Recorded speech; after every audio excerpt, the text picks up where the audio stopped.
What up, YouTube? You already know, Big Lou tapping back in with what it do with Big Lou NFZR2, baby. So look, man, as you can tell from that thumbnail, you got Nelson in the left, up in the left corner. You got myself, the Latin assassin, Big Lou, on the bottom, and in the upper right corner, you got Skinner, aka Leo, aka Leonard, aka Gunner, aka Runner now, right? And so this video was taken from our original channel, the No Fly Zone Ricans, right? So as you guys, I don't know if you guys know or not, the title of this channel is What It Do with Big Lou, in parentheses on both sides, double parentheses, right? And then NFZR2, which stands for No Fly Zone Ricans 2, because it was a knockoff, it was a sequel to the original channel. Okay, so this video was well over a year ago, and I asked Gunner to come on, right?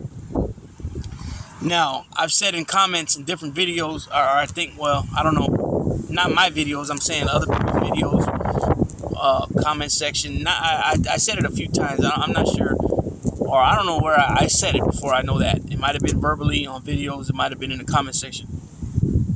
I'm not coming on here to bash nobody, right? But I want to make this clear.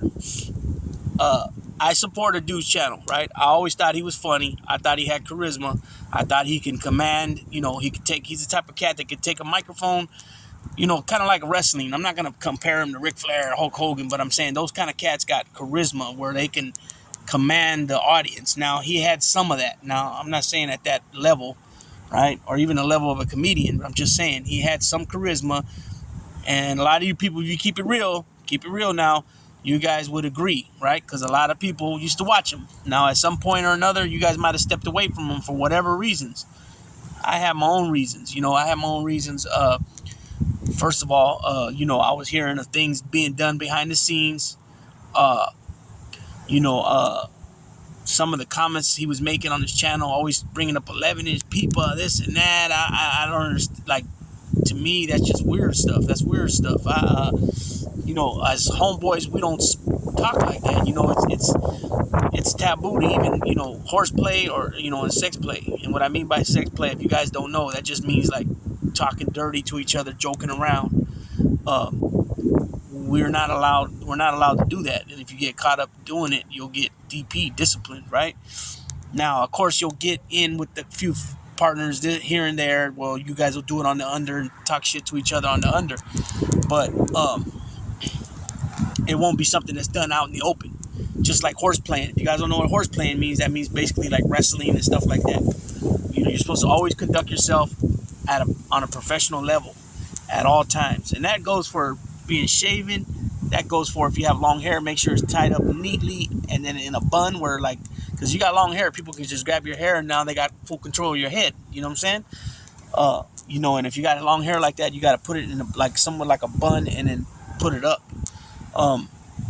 Your bed area, all that stuff's got to be clean. You got to respect all races, including the canine, which is, if you guys don't know, the canine is the cops. Even though, when it's all said and done, the canine are the number one enemy, right? People will get shit twisted. They'll say the number one enemy of Southsiders are Northsiders. The number one enemy of Northsiders are Bulldogs. The number one enemy of Bulldogs are whites.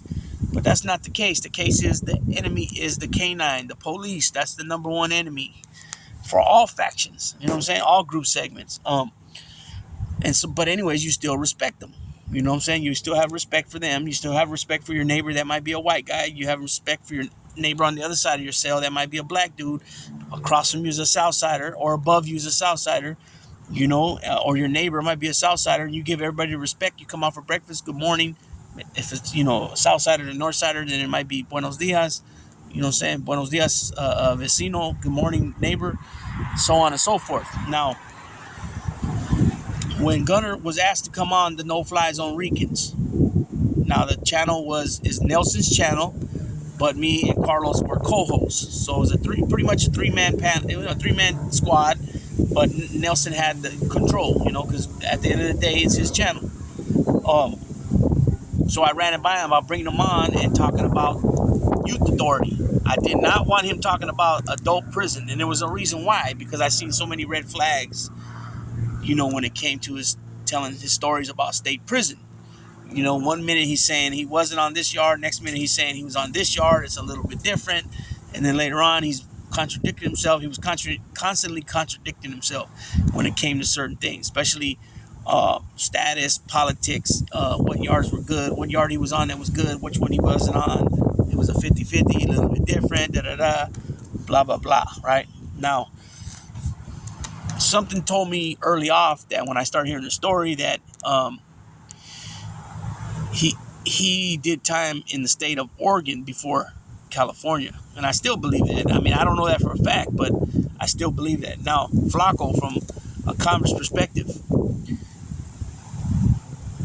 Gunner claims that he was there when Flacco was there. Now, I don't remember seeing Gunner there. I remember all the other cats from Merced that were there, 2 or 3 other cats that were from Merced that he claimed to be his taitas. Those dudes were straight across from me, second tier straight across. I was in E-Wing. We were in E-Wing. I was in 206. One of his boys were in 241 or 242. And then there was a couple more cats right directly downstairs from me. So they were like in 141, 142, 140, something like that, where I could see them clearly from my cell window down. Now, I remember them cats clear. And Flacco was there when I was there. Or I don't remember. He might have just left. Or he was there because his name was ringing and he was there and he had the keys. He was running that joint for the homies. So I know that for a fact. So I don't remember him. Not to say he wasn't there, but then later on he claims that I don't remember if he said he was involved with it or if he had something. I think he said he had something to do with the calling, having an individual that's from my town that I grew up with that has his little daughter is my cousin. Having him removed. If you guys remember that video, he talks about an individual named Crow that was removed. Okay, I know that dude personally. We grew up together. I know him since we were early teens, at least, maybe younger. And his pops is from San Fran, well-known individual from San Fran. This cat looks dead on like his dad, just younger. You know what I'm saying? I mean, he looks dead on like his dad, and he goes by Crow. And his first name is Hector. Anyways, he claims that he either made the call on it or he was I don't remember exactly, but he brings it up and talks about it like he was right then and there. So that's why I don't understand if he was not that I don't understand that it don't make sense, is that if he was there when me and Flacco were there, then how could he have been there when this happened? I mean, what was he there for, a fucking year? Because this was like a good 6-7 months later down the road, and most people don't sit in the reception center that long. I mean, unless you're getting a gang of 115s. Now, I remember at one point, and if you guys don't know what a CDC 115 is, a write-up. Now, at one point, if you got each write-up could possibly hold you up 90 days, and a lot of times they wouldn't transfer you until your 115, your disciplinary action was completed. But then again, I seen other times where guys would transfer, and then the pin they went to, they would get on the phone, and it would be the committee from the other joint